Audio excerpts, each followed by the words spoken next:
Hey guys, welcome to an all new episode of Unspoiled Territory.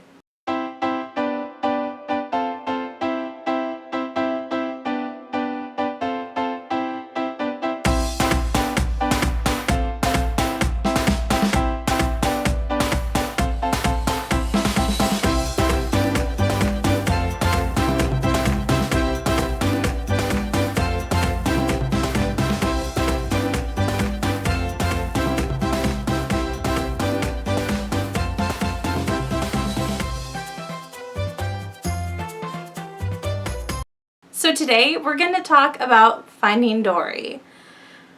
So of course this was a huge movie. We have been waiting 13 years for this movie. Some of us weren't waiting as much as others, but they are glad that their best friend and their husband dragged them to it. So of course, if you don't know, Finding Nemo came out 13 years ago. Holy crap, that's a long time ago. Finding Dory is the sequel to Finding Nemo, and if you haven't seen Finding Nemo, you really should go watch it, because where have you been the last 13 years? So Finding Dory is about Dory, the lovable but forgetful pal that Marlin befriended on his journey to find his son Nemo in the first movie. So Finding Dory takes place after Finding Nemo, and it really focuses on Dory and her past, and her and Marlin and Nemo set off on a journey to find out more about her past.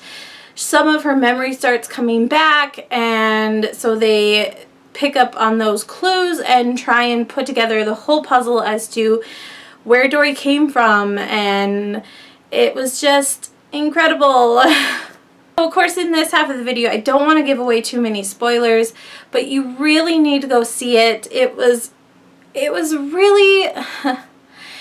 It was so much better than I could have expected, because I didn't even really care if I went to it, because 13 years ago, more like 12 or 11 years ago, I babysat these 3 little girls at least 3 days a week, and every single time I went over there, Finding Nemo was on, and it was on repeat for the entire time I was there.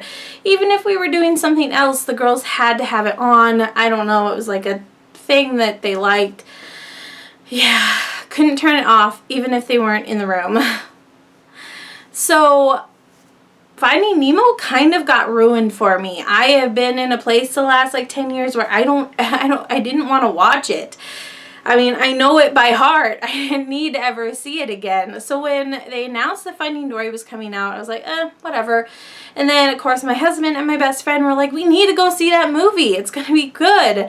I'm like, okay, sure, let's go see it. So the other night, I took my 2 kids to get ice cream and then go see Finding Dory. And guys, I am so glad I went to it. Ugh. So, I'm not ruining anything, but there is a part, especially the first part, but I mean, it kind of goes throughout the whole movie. It was a hard movie to sit through. So within the first 20 minutes, and Pixar is really good at this, but they've never hit me like this before. Like, Up, I didn't cry at. Yeah, it was sad, but it never made me cry.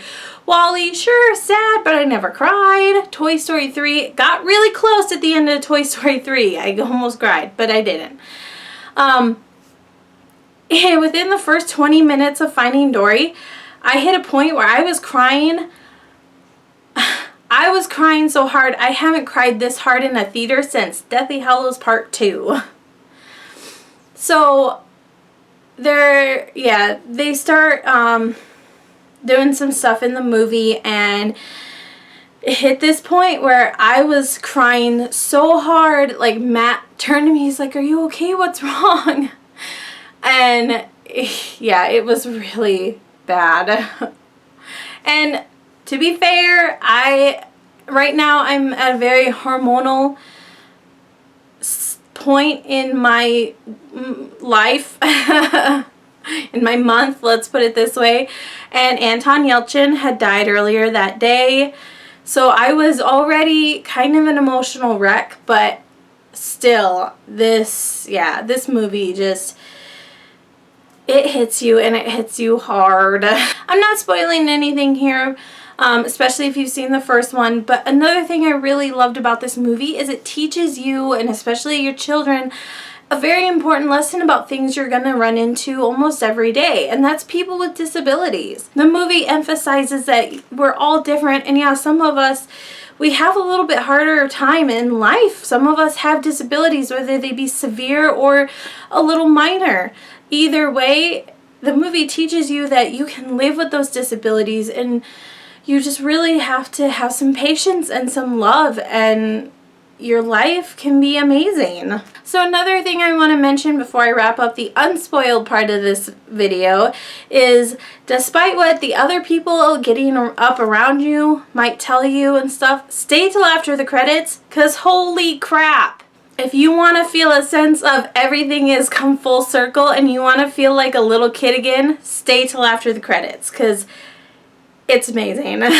Alright, thank you guys. That is it for this Unspoiled review. If you want to see more, keep watching. If not, I will see you later.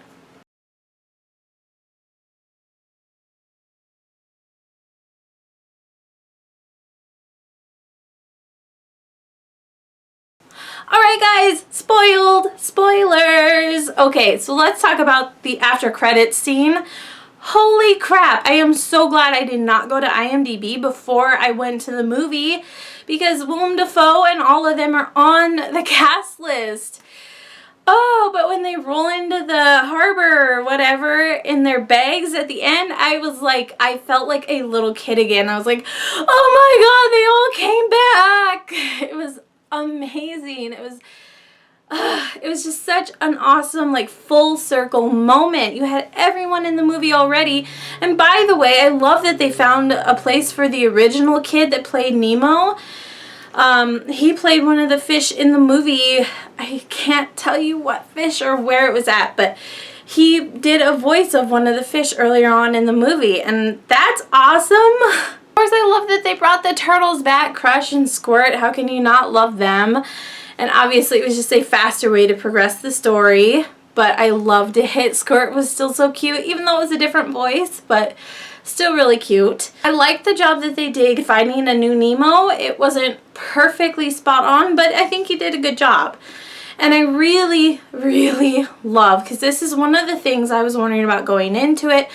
One of the things I am still like wondering about The Incredibles 2, because The Incredibles 2 meant a lot more to me than Finding Nemo, is I went into Finding Dory going, when is this going to take place? How long after Finding Nemo is this going to be? Is Nemo going to be all grown up? That's going to be a little weird. But of course, as it turns out, it was only a year later, and I love that they did that. That was really awesome. Of course, the part that made me bawl like a little baby was when they first showed you Dory's past.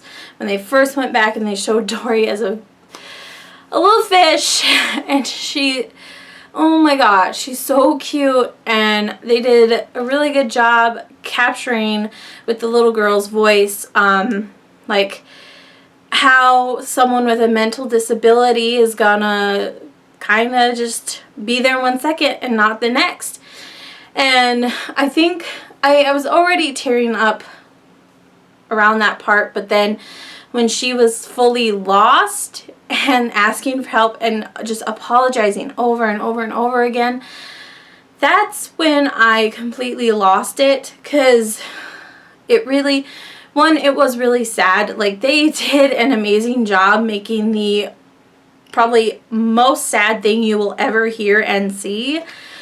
But it's like, that is something, I'm not saying I have a mental disability, but it's something I struggle with constantly, feeling like I'm screwing up or I'm ruining things or I'm the one in the wrong.